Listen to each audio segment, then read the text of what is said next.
Thank you all for coming. My name is Gabriel Ritter. I am the Nancy and Tim Hanley Assistant Curator of Contemporary Art here at the DMA.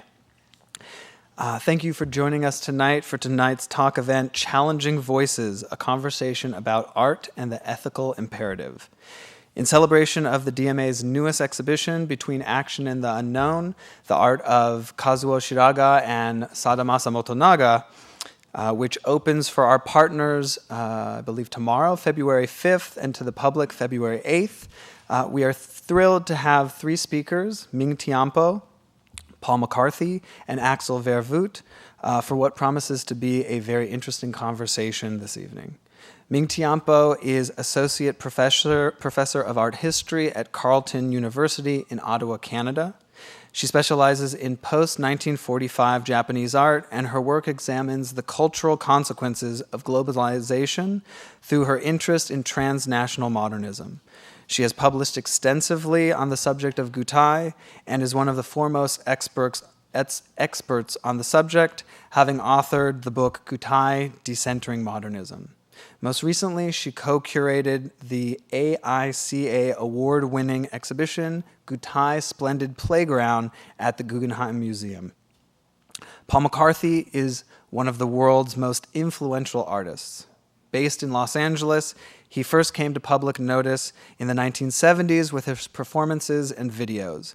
Since the 1980s, he has created complex installations and videos, as well as a number of sculptural works, most recently the large-scale inflatable outdoor sculpture Tree in Paris's Place Vendôme in 2014.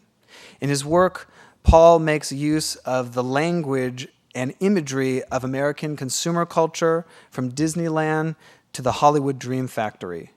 But he gives them another twist, transposing the commonplace into the disturbing and grotesque, unmasking the dysfunctional reality that lurks behind the American dream.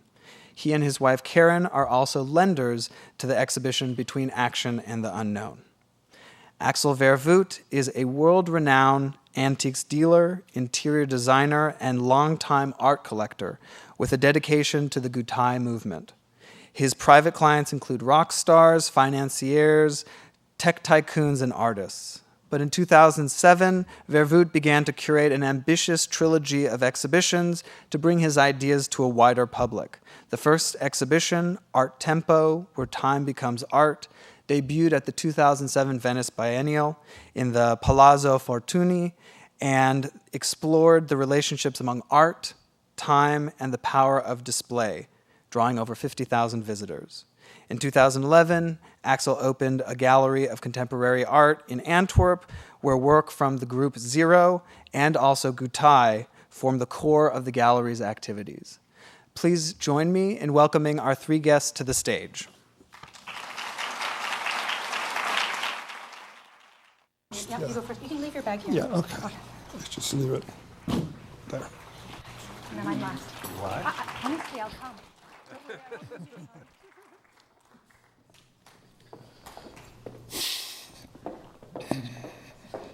Yeah, go ahead. Hello, can you hear me here? Hello. Yes? All right, wonderful. Thank you for that wonderful introduction, for those generous words, and thank you to the Dallas Museum of Art for having us all here. It's a great pleasure to be here. I'm Ming Tiampo, and it's an honor to be here with Axel Vervoet and Paul McCarthy. So I thought I might start this conversation by asking you both how you first met Gutai. I have on the screen here some shots from Alan Caprow's Assemblages, Environments, and Happenings, which I think was your first encounter with them. But the question here isn't simply a question of when you met them or discovered them, but what impact did it have on you? How did it change the way you think? What discourses did you begin to engage in after you encountered the work of Gutai? So I don't know who wants to go first. I'm sorry. No, go. Go ahead. Oh, fine. For me, it's been a very important moment in my life. In 2004, it only started. I didn't even not know Gutai, but I was very early already collecting zero art, and like Fontana and all the Belgian zero artists like Jefferijn already when I was 21, 22, I started collecting zero art because I thought that, and also together with antiquities and antique art, because I think this zero art gave a dimension that I did not find in old art. You know, going back to nothingness, you know, and giving body to the void, and it was very important for me, and it gave me already a different dimension. And in 2003 or 2004, exactly, Matthijs Wisse, the curator of the Museum of Düsseldorf, came to our collection, and he wanted to borrow some Fontana's and Schäfereien paintings for his big show. It was called Zero Gutai, which I think was a real historical show in Europe and very important. Yeah, I saw it in Saint-Étienne. Yeah, you saw it in Saint-Étienne. It became later then. And and this curator came to ask our Fontanas, and he said it's for Zero and Gutai. And I never heard of Gutai. And it was just during a day we had exhibition in our home, we had the open house, and we had like 2,000 visitors. And I was so interested by everything he was saying about Gutai. We did sit on a little bench, and all the people in front of us, I didn't look at anybody. I was so excited about Gutai. And at the end of the conversation, he said, "Yes, but I have to go and visit Japan, and every day I need to go and visit with the museum another Gutai artist. And if you want, you can go with me." And I said yes. Oh, wonderful. And this was an unbelievable experience to meet Shiraga, Shimamoto, Montonaga, which I met several times later, every time to Japan. And then discovering the Gutai spirit and knowing this concept of the idea of being concrete. Material is material. Material paint should not imitate a landscape or a still life anymore. Paint is paint. The material is material, the found thing. You give it a new life, you give it a new body, going back to the essence of things. And then especially for me, Shiraga was really an enormous emotional moment of discovery. That cosmic power, I think he and his brush, he is the brush of a cosmic power. He's taking his rope and he dances with the material, and the paint stays paint. And I just think there's no other painter, no other artist I know who could give so much cosmic power to a work beyond himself. I think with his Japanese education and being in like a samurai experience, he could give with no power a lot of energy, and being very connected with a very bigger force. And in that oneness feeling of his Japanese education, not to forget totally himself, that he's only an instrument of an expression. And I think I've never saw any artist stronger than that, because philosophically and I always loved Pollock, and I still love Pollock very much. But then I thought, Pollock had to be drunk and totally to forget himself and to be totally free. And I discovered, when I discovered Shiraga, this was the first thought I had. How is it possible that this man, in his very healthy mind and his very pure mind, he could make himself so free? And that's why immediately I thought this is one of the most important artists, where and the people don't know it. And then in the Museum of Düsseldorf there was a little letter of Yves Klein saying that to his dealer, to Michel Tapier, don't show those artists too much in Europe. Yes, is that Yves, wrong? that's a very interesting Yes. point, actually, the relationship between Yves Klein and Shiraga, that, when Yves Klein heard that Shiraga was painting with his feet, he was furious, and he actually wrote in the Chelsea Hotel manifesto that, Shiraga was an imitator, and I think that was quite damaging to Shiraga's reputation at the time. And when I knew all that all the American artists and European artists, they all had their dealers and their galleries who were promoting them. And the Japanese artists, they did not want. They did not. Shiraga was from a very wealthy family. Yoshihara also a wealthy family, and all the poorer artists, they would be paid by them. So they did not need to sell. They did not want to sell. They did not want that their art was like a trade. Well, I mean, there wasn't much of a art market in Japan at the there was time, no art right? market, no. But when Tapia came, he did offer that possibility to them and started bringing their works to Europe. What I find really interesting, is this balance between what you're characterizing as, being quite a Japanese sensibility, but also one that is speaking to a larger audience as well. That they were so interested in being in contact with artists from around the world that the Gutai Journal was sent to Pollock, was sent to Tapia, and that they disseminated their work in that way. And Shiraga's work also, as you mentioned, Pollock. I really love the way that the work speaks to Pollock, and yet also.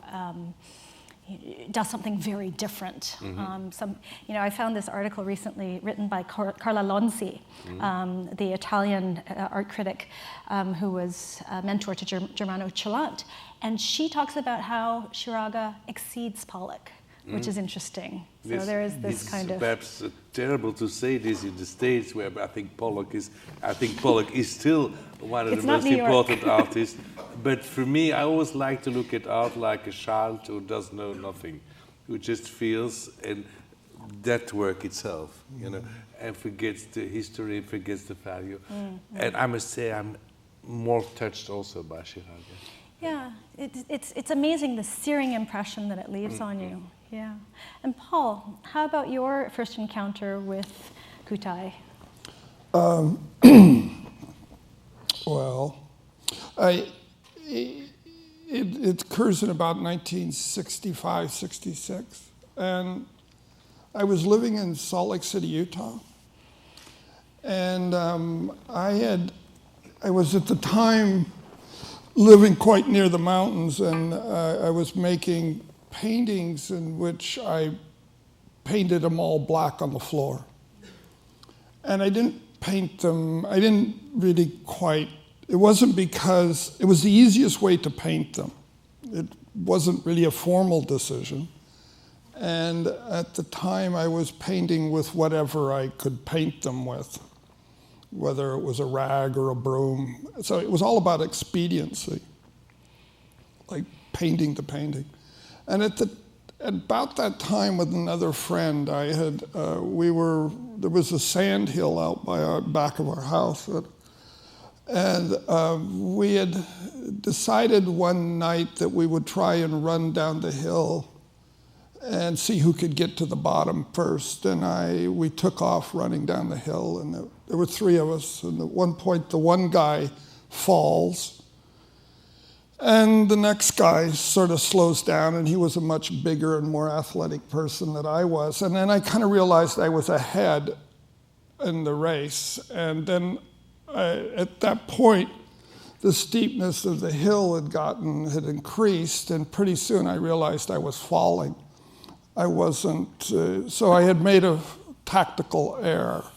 And the other guy, who was much more athletic than I was, had realized you can't run down a hill like this, and had slowed down. And I kind of crashed at the bottom, and I remember getting up thinking, well, that was pretty interesting. That like somehow I had, like it's sort of in a very strange way signified, or it was indicative of my life or something at that time. And about a little shortly after that, my wife gave me for my birthday or something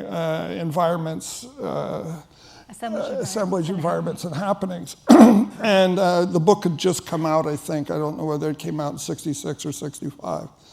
And of course, everything in the book was really interesting to me, and I was super into it. And but the two things that actually really stood out was Kudo and the Gutai. and primarily Shiraga in some way, because the difference between the activities of Capro or Vostell or Labelle or any of these people, all great artists, is that there was these images of the individual, an individual doing something, an individual in the mud, an individual between the logs, and then even the Kudo, it was Kudo as a performer within a thing, and I don't know whether I really put it all together at the time, like why it was significant, but and maybe the connection of running down the hill. And then I repeated running down the hill as a performance after that. Mm-hmm.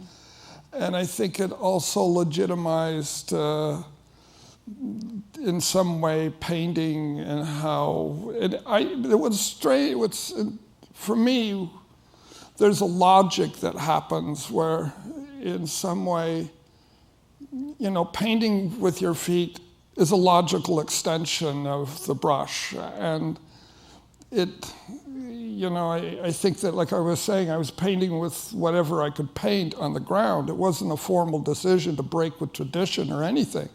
It just made sense that if I was painting something all black, I didn't really need a brush. Mm-hmm. And so this, and the thing that's interesting also is those photographs and how I think they affected, that book was significant to the art world. I think it was significant to my generation. Absolutely. And it's significant because it proposed another historical trajectory that it wasn't the trajectory of Picasso. It was the trajectory of those photographs or that image of Pollock painting and action and process and the Gutai in a way, in some ways, leading that. It is, and the amount of work that they did also. There's so much that you're saying here that I want to pick up on. It's really interesting. I'm just going to tell you what I'd love to pick up on and sort of maybe lead us down one of those paths, but just so we don't forget. I'd love to hear more about the context in California, about what your peers thought of Kudo as well as Gutai, especially since I know that Mike Kelly was also very interested in Kudo. Mm-hmm. I'd love to talk about painting as we go along as well. But the one thing that I would really like to pick up on immediately is what you said just now about Caprau's book, creating an alternative history where Gutai is leading. Mm-hmm. And what I'm going to show you is something that I discovered when I was looking at your Low Life, Slow Life book. Let me just see if I can get this going. So Low Life, Slow Life on the right. Here we have the copy that's at the National Gallery of Canada in Ottawa. And then, Axel, I'd love to speak with you also about how you present Gutai, maybe picking up on Paul in Art a Tempo, and also this wonderful trilogy of exhibitions that you did at the Palazzo Fortuny. But in terms of Low Life, Slow Life, what I noticed was this, that you had this very interesting but narrative that you created within the pages of Low Life, Slow Life, mm-hmm. Where you have the title page, the cover of Assemblages, Environments, and Happenings, mm-hmm. followed by these shots of the Gutai pages immediately. Mm-hmm. Now, this is actually what follows the title page in Caprau's mm-hmm. book, right? Step right in. It's about Caprau. And so what I find so fascinating is how you've made an intervention into that narrative. And I was wondering if you could speak a little bit about that. The alteration of moving from the title page to Gutai. Right. You're starting with Gutai. Yeah. Well, I think for me... And not Rauschenberg. Yeah, I think for me, Gutai was critical. It's interesting. I mean, I was certainly interested in Capro and Capro was doing, but and happenings and all that. The two things that I sort of discovered simultaneously was Gutai and Gustav Metzger. And it strangely, I discovered Gustav Metzger and Yoko Ono at the same time, 1966. Gustav Metzger was in a magazine. There was a magazine called Art and Artists, and it was Autodestruction. I think the magazine was done by Wolf Vostell, I'm not sure. And it had a big article on Gustav Metzger.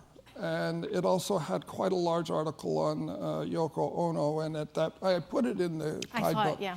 And it also called Yoko Ono a conceptual artist, right? And 66. Yeah. And I think that term's a Henry Flint term. I'm not sure. Maybe somebody knows. But conceptual. I think one's conceptual. Yeah, it was conceptualism. I can't remember. But it's just that the Gutai was quite important to me, and I can't. It's interesting also, you know, I think right around 68 I start making inflatables, and simply taking a big bag, taping it and blowing it up. And then, you know, I was thinking, you know, it was me with Montonaga. I knew the water piece because it was in the capital book. Yeah, here, and bring up the photo of the water yeah, piece that on the piece right. there. Yeah. And but again, you know, I think at the time I had sort of, by placing the painting flat on the ground, I started mixing oil paint with water paint and watching liquid.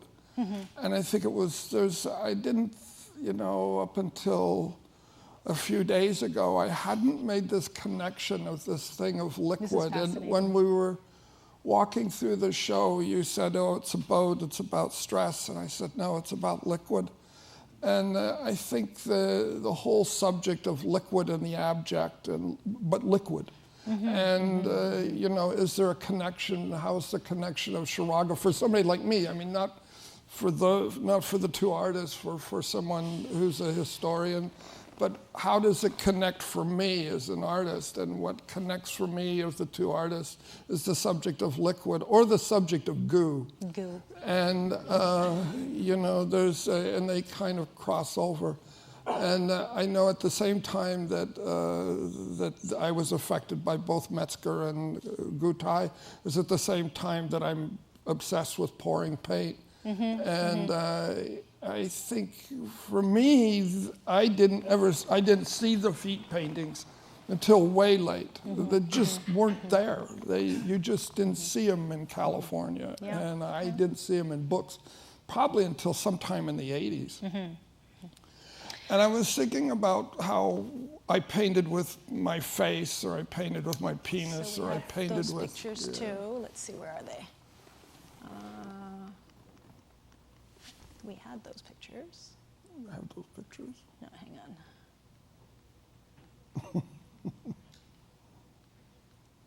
on. Here we go. So there's your penis brush painting from 1974, and also face painting. Yeah, and face. I was thinking at the time I made these. It's about the period of minimal. It's after minimalism, and there was this thing of making a line.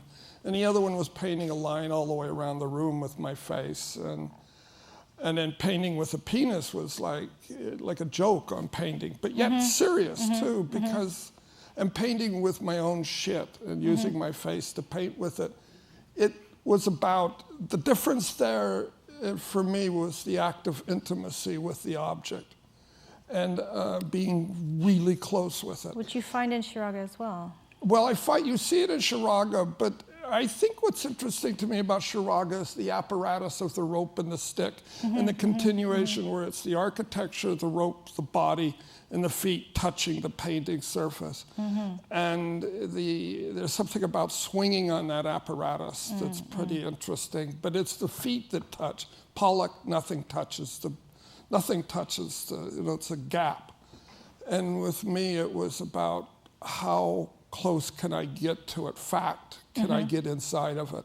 And I think there's a connection there, and that's the exposing of the interior of the body and the actual act of moving the body and being inside the body. Absolutely, and that's where we start thinking about paintings like wild boar hunting as well. Okay. So maybe we can just move back to Arte Tempo. We were thinking a little bit about how Paul's made these interesting interventions into using Gutai into how we think about art history, how we think about different ways of framing these narratives. And I really feel like Arte Tempo does something very similar, but radically different. Here, let me just find it. Here, sorry about this. You can't really organize slides very well if you're going to have a conversation. There we go. Here's Arte Tempo. You have more slides, or? No, I just have this one, unfortunately, yes. Yes. I was looking for the ones with Gutai paintings, and there aren't any online. Yes, sorry. It's okay. So, Arte Tempo is something that all my life had fascinated me, but I never gave it the name Arte Tempo. I always loved material that was aged, where the time itself did change the material. And it started when I was also very young, when I was like 14, I think. I saw an exhibition of Tanguy with all the moving machines. And I was very fascinated by it, but it was like, I don't know, those days, 60,000 Belgian francs, which is like $2,000, and I didn't have the money at that age. The same day I found a 17th century iron chest where one lock was moving eight locks. One key was moving 8 locks. It was also like a mobile. And I said, oh, this is fantastic. For 10 times less I can buy also a mobile. and so it continued. I've been looking at all things that look like contemporary art. And like objects that looked like a fontana, but that were made by the time. And like appealing pictures of Murakami, which I love, but already, in our own, I always lived in old houses, like we live in this medieval place, and we restored everything, but not the peeling walls. Already, I love those peeling walls. These were, for me, like abstract paintings made by time. And to express this love for material, we made Arte Tempo. Well, in the Gutai... And the love of material is also very Gutai. Exactly, That's the why scream of the material. once when I discovered Gutai, I felt so strongly connected. Like something that was in me without knowing, but that was, once you know it, it was amazing. How emotionally I was about it. That's really interesting. Now, what do you feel was the impact of this exhibition? I mean, this is an exhibition that you had at the Venice Biennale, and it was an exhibition that was clearly very much noticed by people, curators. The idea was to do once in my lifetime an exhibition over, I was 60, and to do an exhibition where I was sharing with all the others all my experiences with art. And I thought that I would only do it once, with the risk that nobody would like it, and then, but I was doing it on a very personal way. I believed strongly in every bit of it. And it was absolute immense success, which I never realized. And then I thought after that I would die. It was like my thing, and I had to go to Japan. It was that much work, huh? Yeah, it was a lot of work, but it's also emotionally. I think it's like you did it and now it's enough. And then I had to go to Japan, and there I was in the workshop of Noguchi, where Noguchi said, when I die, you just leave everything as it is. And there were like many 30 or 50 or 60 unfinished sculptures. And I loved those so much. I liked them almost more than the finished ones. And then there I had the idea, I want to do another exhibition, Infinitum. Like a real infinity, the divine, is in the non-finished. We as humans, we're not perfect. We try to aim perfection. but we have to know that perfection does not exist, and we need to leave room for what we can never achieve. And that was then the theme of the next exhibition, and so that's so it went on. Well, they're wonderful exhibitions. Thank you. And one thing that I find very interesting about the projects that you both engaged in for Gutai was that they were so deeply personal. You know, for me, Low Life, Slow Life is almost like a mind map of, you know, how Paul McCarthy sees the world. And similarly with Arte Tempo. And I'm wondering if you both could maybe reflect a little bit on what it means to curate an exhibition as an artist, as a collector. I mean, what can you do that curators and scholars can't do? I don't know, because I think we need the curators and the scholars as well. Oh, I hope so. Yeah, absolutely. Yes. And I think, for me, in my case, definitely, it's absolutely collaboration with many people, with best friends who are professors in sacred architecture or physicians working on the CERN in Geneva. Because I think even when we make, even the concept of the void, for example, with Fontana, who is, I think in Fontana, the material which is not there is more important than the painting. So it's about what's not there. But it's for every exhibition we prepare like almost 2 years with think tank salons where I meet people of totally different, with totally different knowledge, and it's very interesting to talk on a very precise theme. And then I think curators like you and specialists is extremely important to give. I think we have so emotional ideas and concepts, and that you make them really historical. And I think that historical and the scientific part of it is for me very important. Perhaps more important of you as an artist, because as an artist you can be as free as you want. And because I think in my case, as an art dealer, collector, I think the historical and scientific place is very important as well. I was trying to think, well, is there really a difference between what I might do as an artist and what someone who sees themselves as purely a curator would do? And I think in some ways there isn't a difference, but then there is this situation where as an artist you might look at a work and see it in a different way in relationship to what you do or what you're thinking about, and almost in your own mind recontextualize it a different way and approach it in a maybe a different way. You know, like you might see something in a different way, in a way related to your work. You know, that might be. You know, I know when I did Slow Life, Low Life, that particular curating it's such a mix of what I knew at the time, 60s, 70s, 80s, things that I discovered in 2000 that had never seen in 66 or something, and then mixed them together so it ended up being something that was in a chronology and then not in a chronology. It was people who were quite famous and well known in the art world with people who I only knew. And they were all mixed together, and so you couldn't follow it as a chronology. You couldn't follow it as a book that was about what's critical in art, or critical in art history. Or it took too many levels. It had so many levels going on, you know. Yeah. And you know, I think that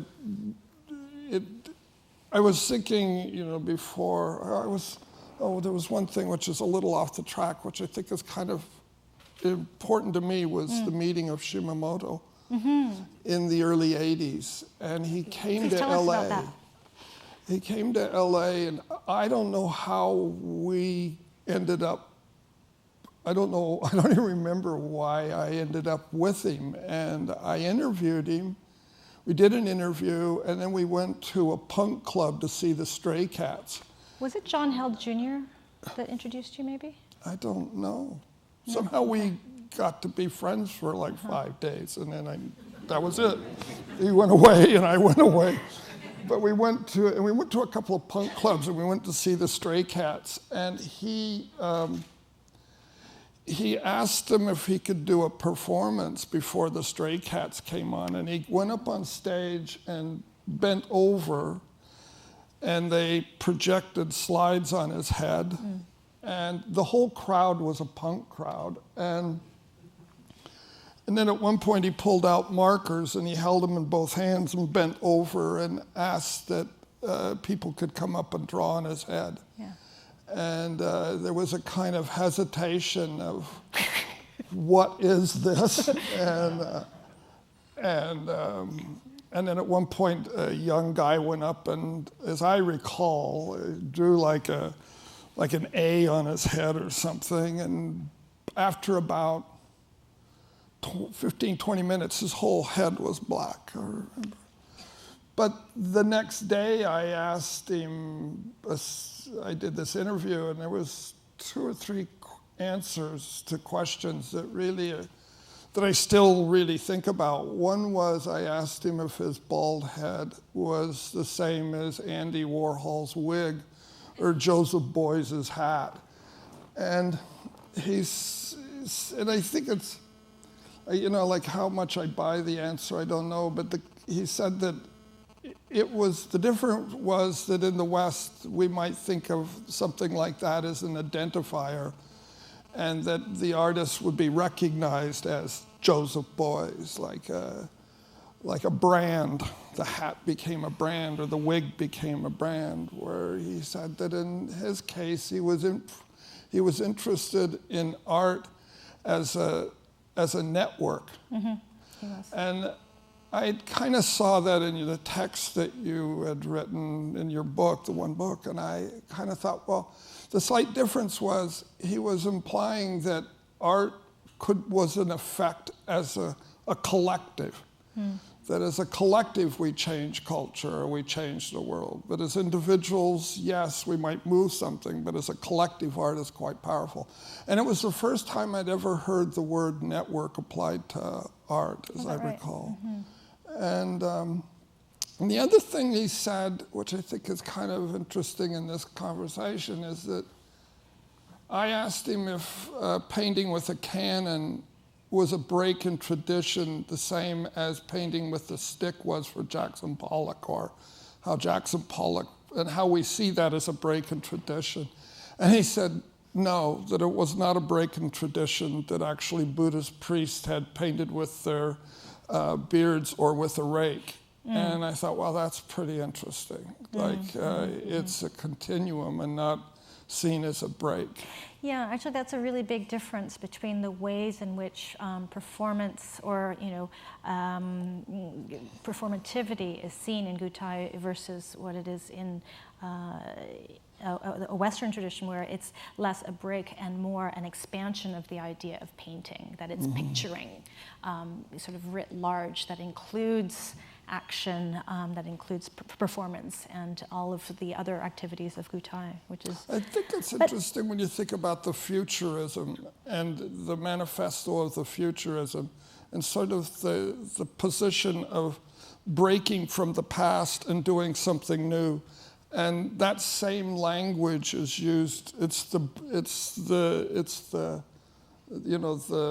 could call it the material cry, but it's the cry of both manifestos, is that you reject the past and move on with something new.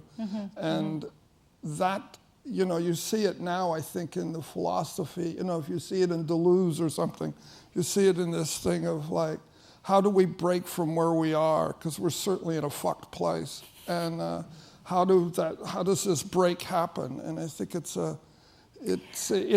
those two manifestos are interesting in that they both, for the futurists and the Gutai, actually made extreme moves into something that did not exist before, possibly. Yeah.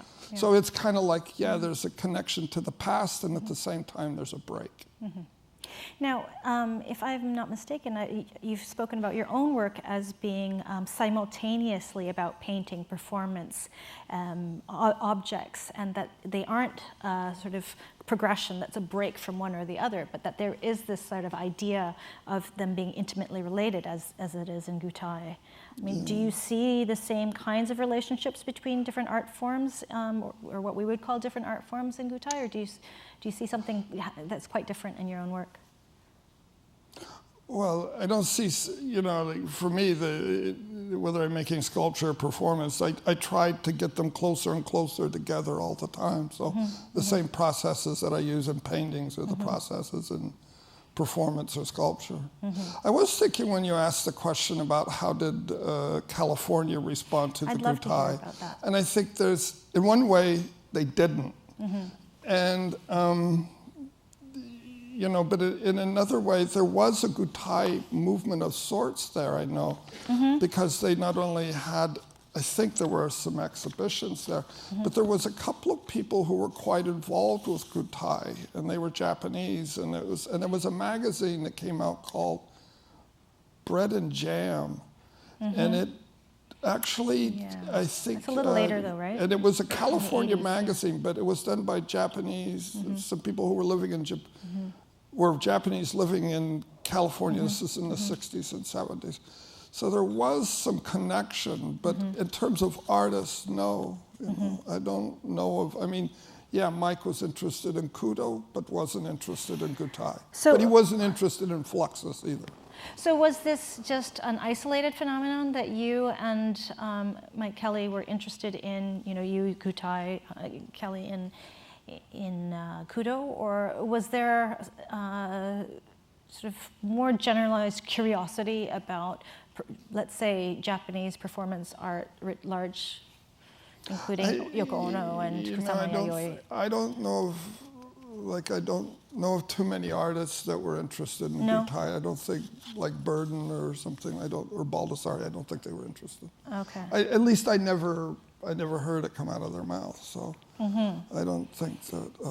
One thing is that in California, the idea of performance and its relationship to sculpture. Like Burden would call himself a sculptor, Tom Marioni a sculptor, Terry Fox. They would refer to performance as sculpture. For me, performance was always about painting.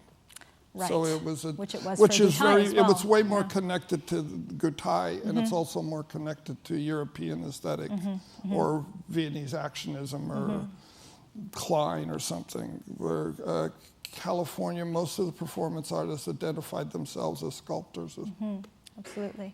So maybe this would be a good time for us to think about the abject a little bit, just in terms of the connections between performance and painting. You mentioned Gu. Let's maybe look at some Gu here. Let's see. The two wild boar hunting works, Wild Boar Hunting 2 in this show.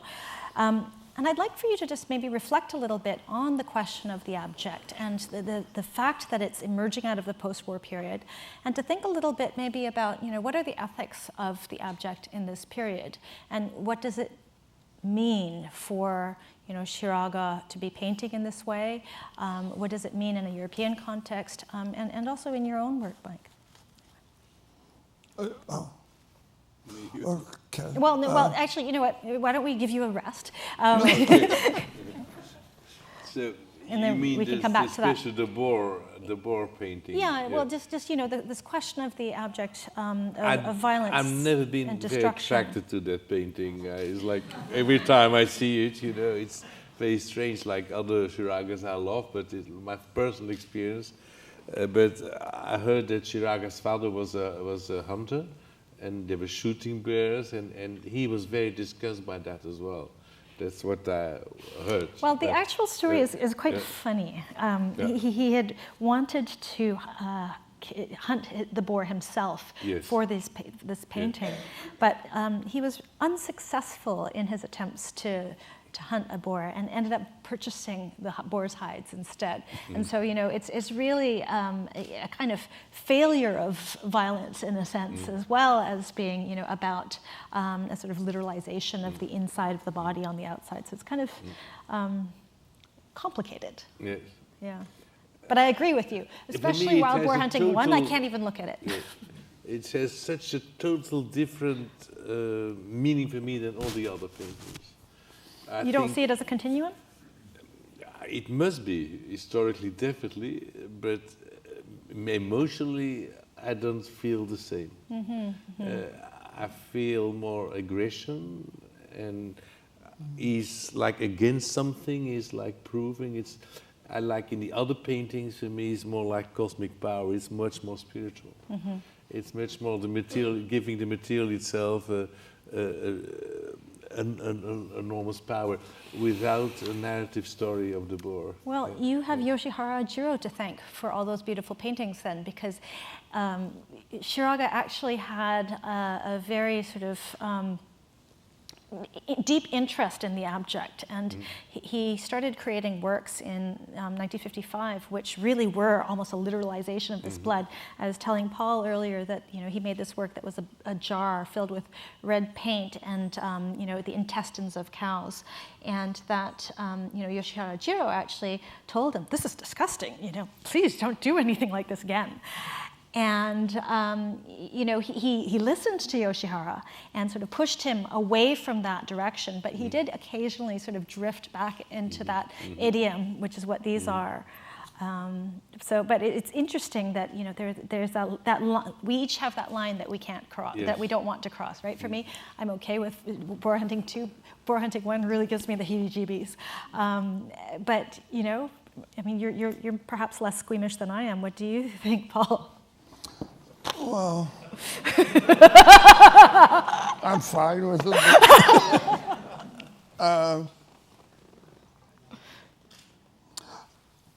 But just sort of in terms of, what do you see in it for you and as, Well, I think that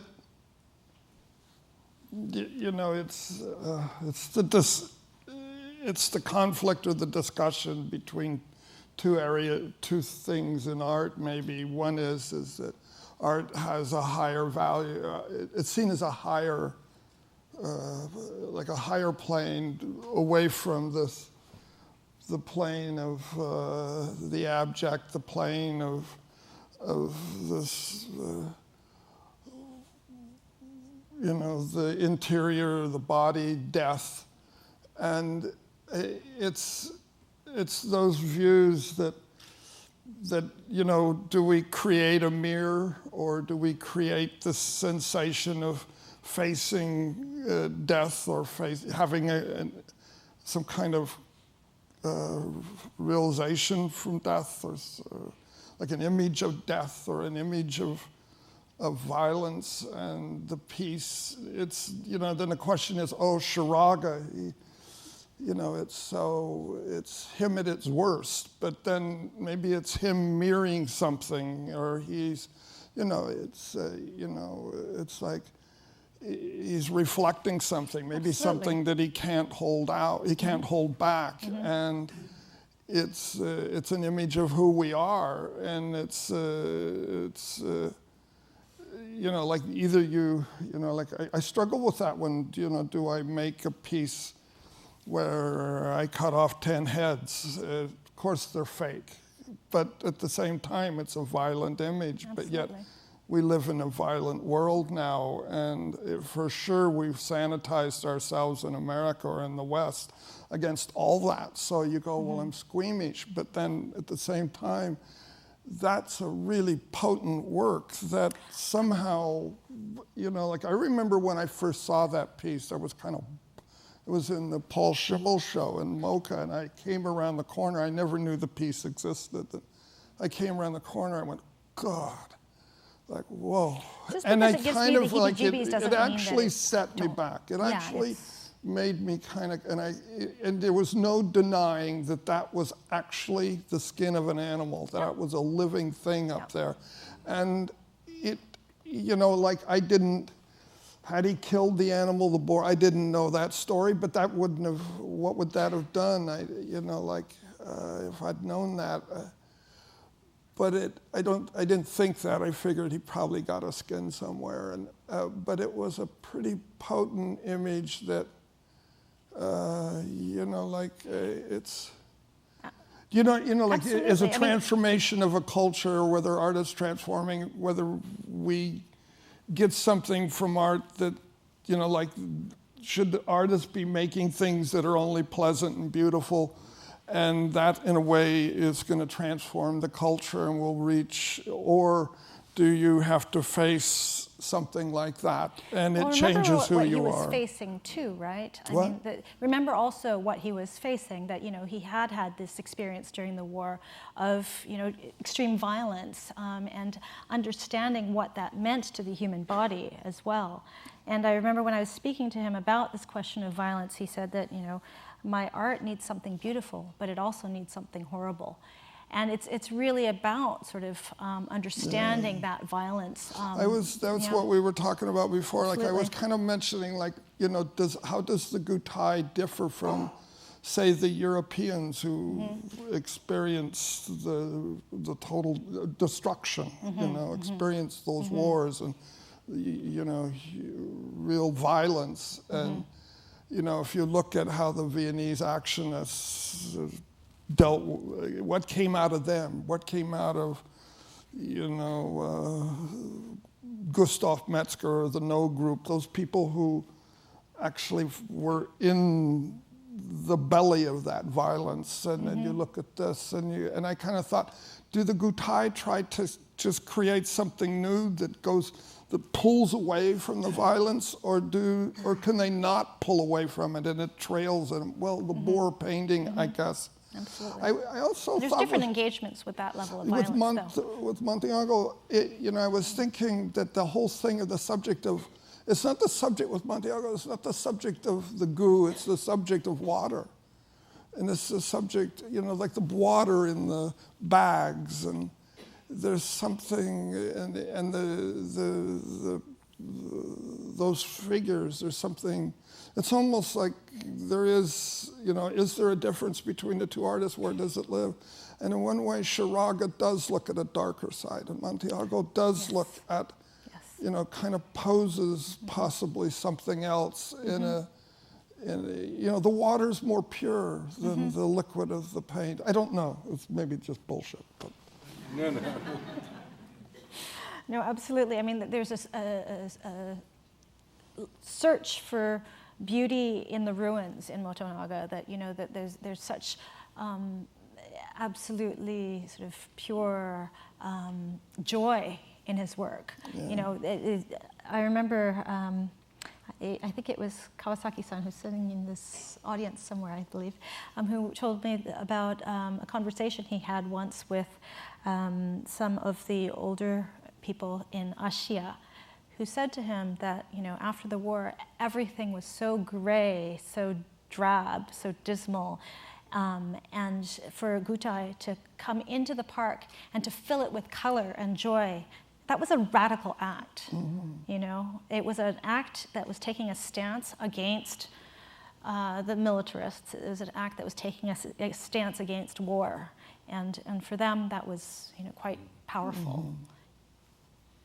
I also think Montonaga is a lot about sensibility, about two materials that get in love with each other.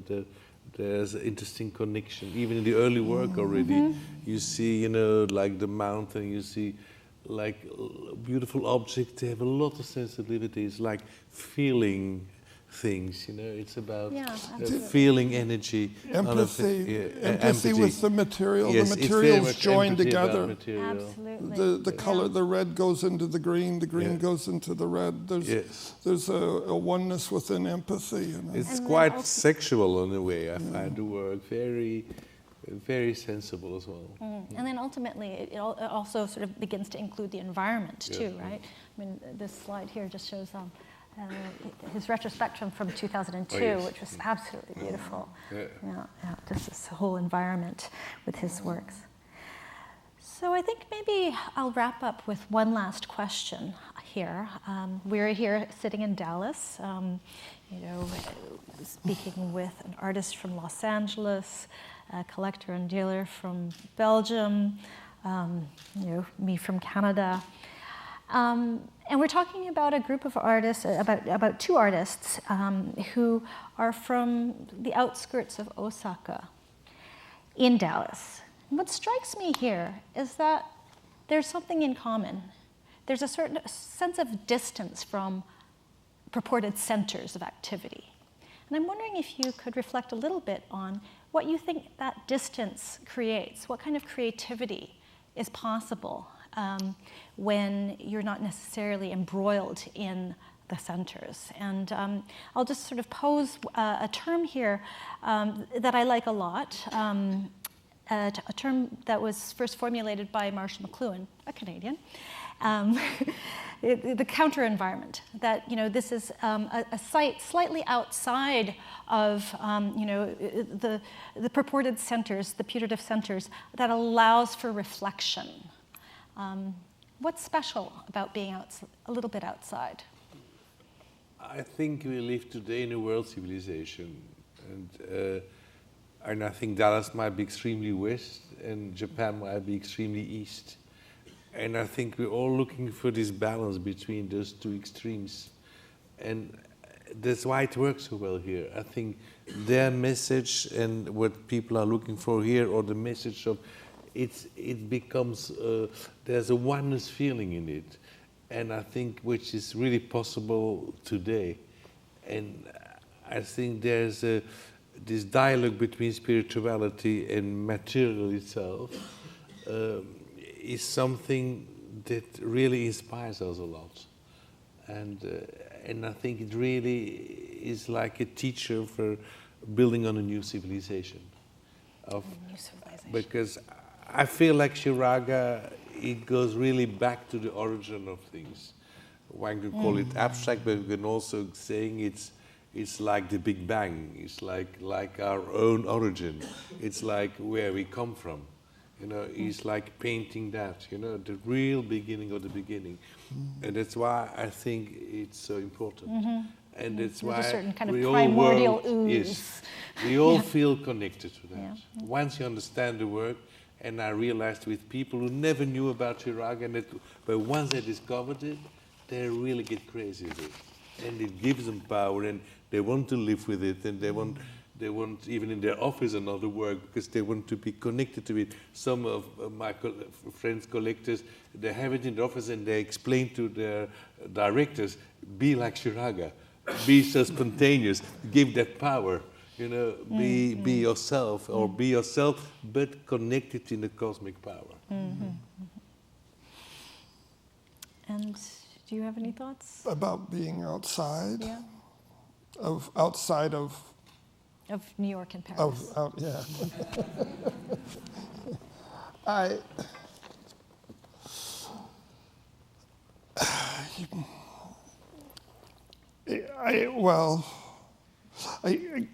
don't know how I can. In LA, LA is particular to its, it's particular in a certain way.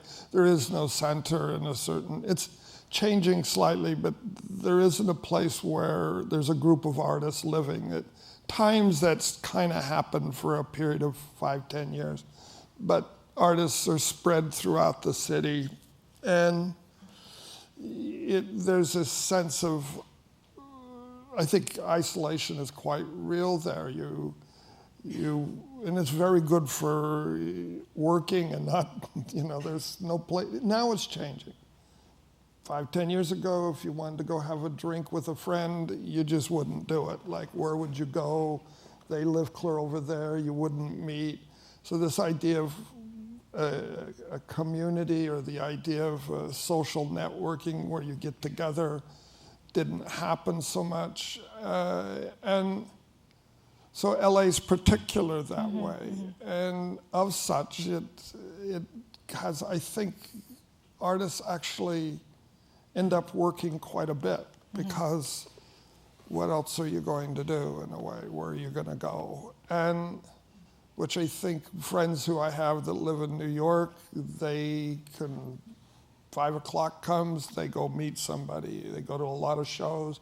I don't go to so many shows because it's like, am I going to travel clear across town? So that's very much about LA. But I've always had this thing about so LA particular. Then I've always had a thing about being on the outside, by being in LA, I'm on the outside, that by being in Japan, you're even further on the outside. By being in Mexico City, you're even further. By being in Salt Lake, you're further. By being in San Francisco, you're outside of that hub. And there for a while, if I had a show in New York, it wasn't uncommon that and there was a review, that they would point out that I was from California. I was from LA. One review, I was pointed out 4 times that I was from LA in one review. And I think what that was to indicate that I was an outsider, like somehow, and it even got down to a kind of LA name calling. I was a California elder hippie. And so it was really like trying to not only position me outside, but to also identify a certain sensibility of LA. And so there is a thing about the position of New York and the position to maintain itself, and the position that who's ever on the outside needs to be identified. But I think and then if you look at, artists in Mexico City, there you have a whole thing and what happened there and the whole thing of, mail art in the 50s and 60s in Japan, with the Gutai, or with Mexico City, with South America. These artists, how they communicated, how they tried to get their work out is different than possibly how New York was. And then it's so radically creative. I remember when the performance art, there was a book called Performance 1900 to the Present, Rosalie Goldberg. And it was primarily New York. I think there was one artist from California and one performance artist, maybe 2. But at the time, there must have been 30 performance artists that were actually doing things. You could say there's 5 major ones. So by being on the outside of those hubs, you're not part of that system, and it's harder to penetrate that system. And yet, maybe there's, for me, being in LA meant I was connected to, or at least I was affected by Hollywood, by Disney. It affected my work. And I came there for that reason, I think, even if I didn't consciously realize that I didn't want to leave, because I was interested in the effect of media on culture and the subject of conditioning and media conditioning, I think, even if I couldn't really put it in words at the time. So I stayed there for that reason, I think. Very interesting. Well, I think we're running out of time. Would we like to take some questions? And we do have a microphone. If you do have a question, so if you could just wave me down.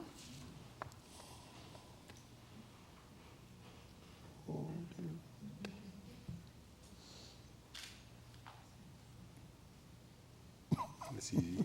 That's easy, yeah. Well, in that case, maybe we just wrap it up here. And thank you very much to both of you for a fantastic glimpse into how you both see Shiraga and Montonaga, and for sharing your time and your insights with us. Thank you very Thank much. you. Thank you.